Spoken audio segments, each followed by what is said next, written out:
Hello and welcome. In today's video, let's focus on conditional sentences in general. So a conditional sentence consists of two clauses.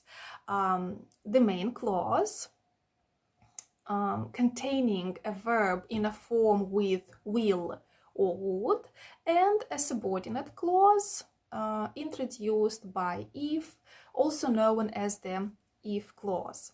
For example, I'll turn on the heating if it gets colder. She would come if you called her.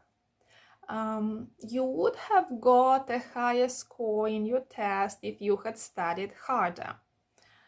What we express in the main clause depends or is conditional on what we express in the if clause. On what condition will I turn on the heating? If it gets colder. I'd like to mention here Betty Azar's perspective on conditional sentences. Namely, she calls these sentences as being contrary to reality. And indeed, it is so.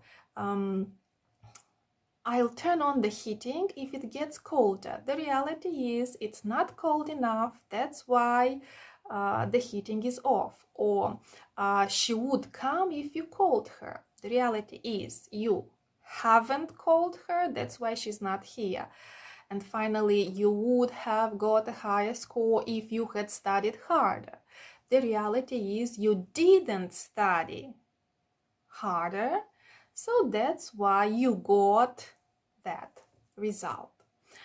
When it comes to the word water, we can either first introduce the main clause and then the if clause, or we can first mention the if clause and then which is then followed by the main clause.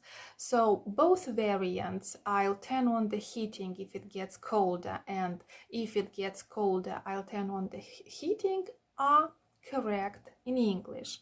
However, if we prefer to mention first the if clause, then we are going to separate it with a comma.